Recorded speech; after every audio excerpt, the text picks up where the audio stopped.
धाम से आए हम सबके बीच में पटेल समाज के ही नहीं सर्व समाज के नेता कहे जाने वाले हम जैसे कार्यकर्ताओं को जिनको मार्गदर्शन प्राप्त होता है, ऐसे हमारे बांदा के लोकप्रिय सांसद माननीय आर.के. पटेल साहब है, जो तालियों से भारतीय जनता पार्टी ने प्रत्याशी बनाया है। मैं उस दल का एक कार्यकर्ता हूँ जिस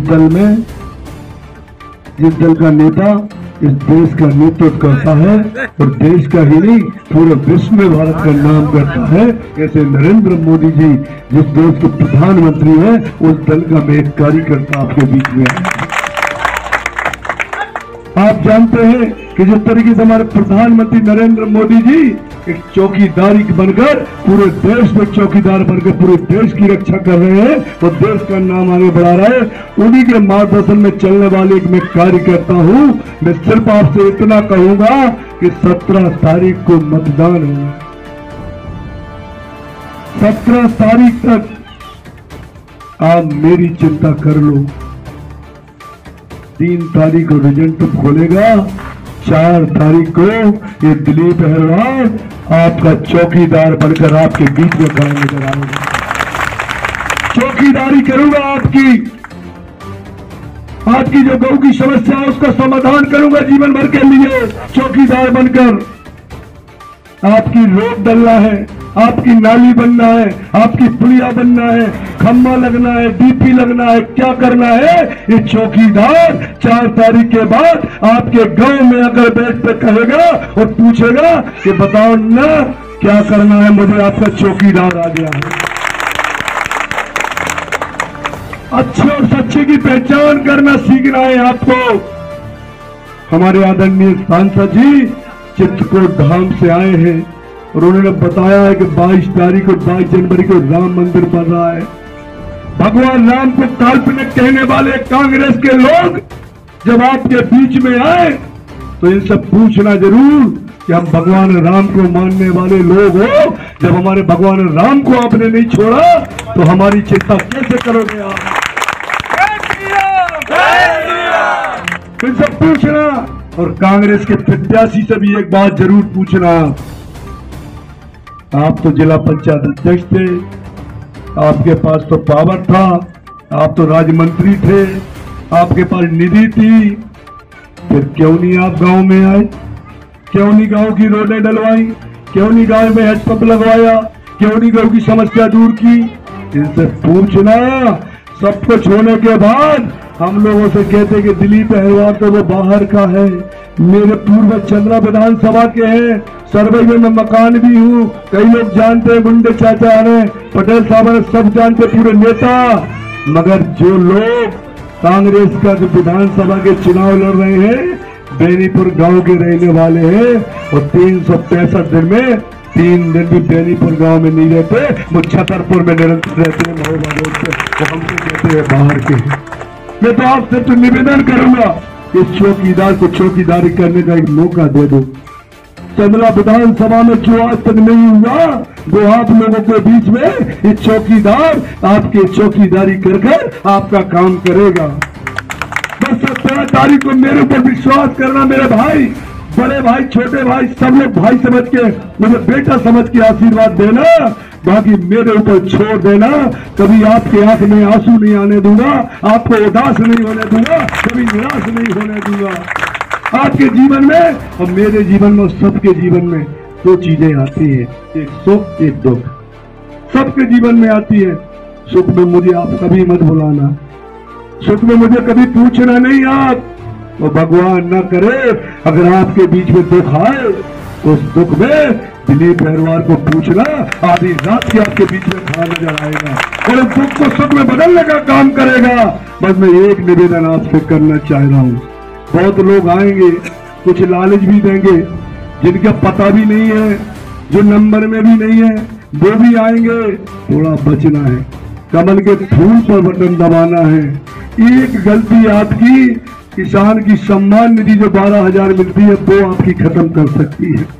ये गलती आपकी जो हमारी लाडली बहनों को 1200 साढ़े 1200 रुपये महीना मिल रहा है और 3,000 मिलना वो बंद कर सकते हैं ये लोग। आपकी एक वोट की गलती हमारे आयुष्मान कार्ड जो बन रहे हैं वो बंद करा सकते हैं, गरीब के मकान बन रहे हैं वो बंद करा सकते हैं, कन्यादान योजना में हमारी जो बहन की शादी होती है वो बंद करा सकते हैं। और 15 महीना में हुआ भी ये है। एक भी कन्यादान योजना में शादी का 1 रुपया भी इन्होंने नहीं दिया, संबल योजना इन्होंने बंद कर दी।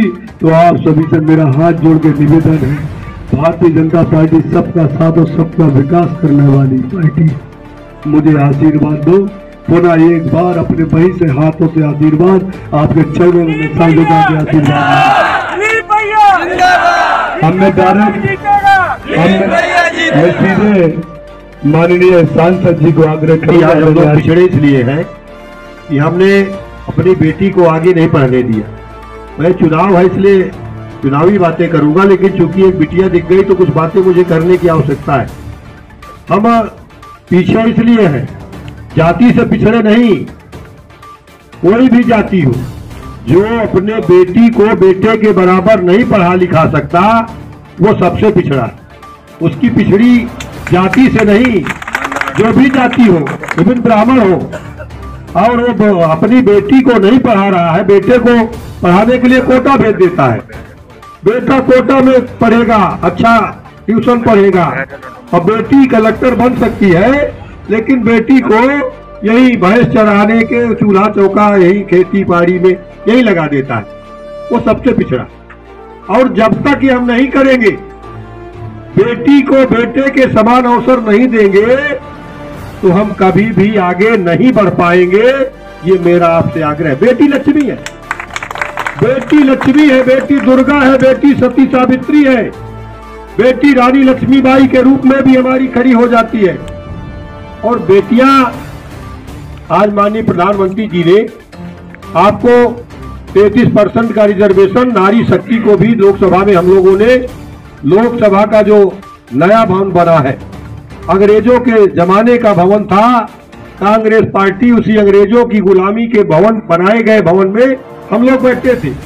मोदी जी ने लोकसभा का नया भवन बनाया, नई पार्लियामेंट बनाई और उसमें पहली बार जब हम लोग बैठे तो उसमें नारी शक्ति बंधन विधेयक पारित करके देश की आधी आबादी रखने वाली वो हमारी एक बहन बैठी है सामने, ऐसी समस्त नारियों को आज, आधी आबादी वाली नारियों को भी आज 33% सांसद विधायक बनने का रिजर्वेशन देने का काम किया है। पंचायतों में तो आपके पहले रिजर्वेशन थे, सरपंच, आपके जिला पंचायत, आपके जनपद पंचायत, इनमें तो थे, लेकिन कहीं लोकसभा विधानसभा में नहीं था। अब आने वाले समय में दिल्ली की पंचायत पर भी सांसद बनकर के 33% महिलाएं, आपके उत्तर प्रदेश और मध्य प्रदेश की विधानसभाओं में भी 33% हमारी बेटियां वहां बैठ करके और प्रदेश और देश की सरकार का कामकाज देखने का काम करें। ये मोदी जी का कमाल है। आज मोदी जी ने आपके जो सेना में कभी बेटियां भर्ती नहीं होती थी, सेना में कभी बेटी भर्ती नहीं हुई, याद कर लीजिएगा। सेना में जाट रेजिमेंट था, गोरखा रेजिमेंट था, राजपूताना रेजिमेंट था, बहुत सारे टुकड़िया रेजिमेंट थी, कहीं नारी रेजिमेंट नहीं था। भारत के प्रधानमंत्री जब आए 14 में तो उन्होंने 17-18 के बीच में नारी रेजिमेंट की स्थापना किया पहली बार। आज गर्व से 26 जनवरी को जब दिल्ली के राजपथ पर जब परेड होती है देश की गणतंत्र दिवस की, तो आपको कई साल से देखने के लिए मिल रहा है कि जल सेना, थल सेना, वायुसेना, तीनों सेनाओं की टुकड़ियों की अगुवाई मार्च पास्ट जब निकलता है, हमारी बेटियां करती हुई बैंड बाजे के साथ आगे आगे निकलती है। ये मोदी जी का काम। आज भारत की हमारी नारी शक्ति, हमारा भारत नारी प्रधान था और नारियों को कांग्रेस के जमाने से इंदिरा जी प्रधानमंत्री बन गई, देश की प्रधानमंत्री महिला रही, लेकिन कभी महिलाओं के उत्थान के लिए कोई भी काम नहीं किया गया। किसानों के उत्थान के लिए कोई काम नहीं हुआ। माननीय प्रधानमंत्री नरेंद्र मोदी जी के पहले, आप बुजुर्ग बैठे हो, दादा आप बैठे हो, आप सब बुजुर्ग बैठे हो ना, आपको सबको याद होगा कांग्रेस की सरकार इस देश में लगभग 55-60 साल तक रही। कांग्रेस का ही जमाना रहा। सन 47 से देश आजाद होने के बाद 1950 से बाबा साहब का अंबेडकर जी का संविधान लागू होने के बाद यहाँ पर कांग्रेस की सत्ता रही। थोड़े समय के लिए पंडित अटल बिहारी वाजपेयी जी आए, बाकी कांग्रेसी सरकारें रही। और उन कांग्रेसी सरकारों में किसान को 2 रुपए किसी ने आज तक मुफ्त में दिया हो तो बताइएगा। सांसद निधि बन गई, विधायक निधि बन गई, बहुत सारी बुंदेलखंड के क्षेत्र बुंदेलखंड विकास निधियां बन गई, लेकिन कहीं किसान सम्मान निधि नहीं बनी थी। भारतीय जनता पार्टी माननीय नरेंद्र मोदी जी ने किसान सम्मान निधि बना करके 6,000 रुपए किसान के खाते में देने की शुरुआत किया। पूरे देश के किसानों को, मध्य प्रदेश के ही नहीं, और शिवराज सिंह चौहान जी ने अपने यहाँ से मध्य प्रदेश की सरकार की तरफ से 6,000 जोड़ दिया। आज मध्य प्रदेश के सारे किसानों को 12,000 रुपए सालाना सम्मान निधि आ रही। ये पहली बार हुआ है। याद करिए, कांग्रेस की सरकार अगर आपको 2 रुपए किसी किसान के खाते में सम्मान के साथ दिया हो तो आज भारतीय जनता पार्टी को वोट मत करिएगा। और अगर भारतीय जनता पार्टी ने किसान का ख्याल रखा है तो फिर मैं भी किसान हूं, हमारा फर्ज बनता है हम अपने उस कर्ज को उतारने के लिए भारतीय जनता पार्टी के कमल की बटन दबाने का काम करें। ये मेरा निवेदन है आपको। आज किसान ही नहीं, नारी के लिए जनधन खाते खोल करके उज्ज्वला का गैस का चूल्हा, आवास, पेंशन 3-3 साल से कोरोना आया और कोरोना काल में जब सारे लोग घरों में दुबक गए, आपको पता होगा साइकिल तो पलट गई पहले ही, यहाँ से चली गई, ये चिट हो गई, सामने गिर गई ना, देख लिया ना आपने, तो चिट हो गई ना। तो मैं कह रहा था कि कोरोना आया और कोरोना आपको पता होगा भारत में पोलियो आपके घरों में पिलाया गया होगा, पोलियो का ड्राप। पोलियो हमारे देश में नहीं बना, पोलियो कांग्रेस की सरकारों में अमेरिका से, चाइना से पोलियो का ड्राप मंगा करके और भारत के बच्चों को पोलियो मुक्त का टीका पिलाया गया। लेकिन जब कोरोना आया तो 6 महीने के अंतराल में भारत के प्रधानमंत्री जी ने अपने देश के वैज्ञानिकों को सुविधाएं दिया। हमारे देश के युवा वैज्ञानिक आज 6 महीने में कोरोना की वैक्सीन बना करके पूरे देश को मुफ्त में पिला दिया। 80 देशों को हमने भीख में दे दिया, उनको भी हमने दिया। और आज 3 साल से भारत के प्रधानमंत्री प्रति यूनिट 5 किलो राशन प्रत्येक व्यक्ति को दे रहे हैं। मिल रहा है कि नहीं मिल रहा? मिल रहा है 5 किलो प्रति यूनिट।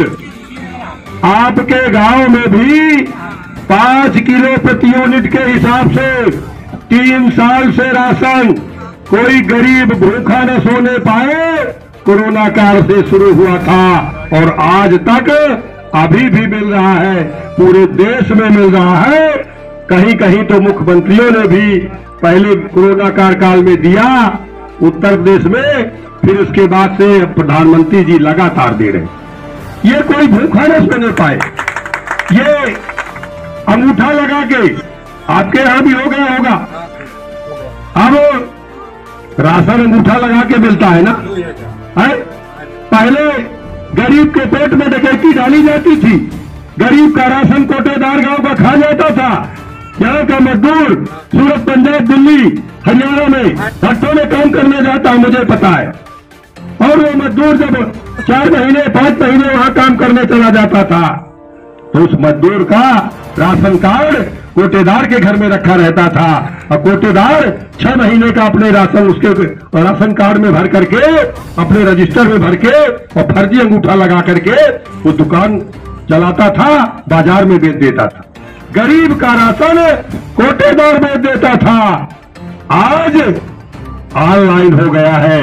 यहाँ का मजदूर सूरत, पंजाब, दिल्ली में भी जाएगा तो वहां भी अंगूठा लगाएगा तो वहां भी राशन पा जाएगा। अब उसके पेट में डकैती नहीं डाल सकता कोई। गरीबी मिटाने का नारा कांग्रेस ने बहुत दिन तक दिया, लेकिन गरीबी नहीं मिट पाई, गरीब मिटते गए। मोदी जी ने 15 अगस्त 2014 को लाल किले से जब पहला भाषण दिया था, उन्होंने कहा था हम गरीबों की गरीबी दूर करेंगे, किसानों को समृद्धशाली बनाएंगे, हम युवाओं को आगे बढ़ने का अवसर देंगे। और आज उन्हीं की अगुवाई में हमारे युवा वैज्ञानिक आज दुनिया के देशों के सामने सबसे बड़े वैज्ञानिक बनकर के उभरे हैं। चांद पर हमारा झंडा आज गाड़ दिया गया है। ये मोदी जी की अगुवाई में हो सकता है।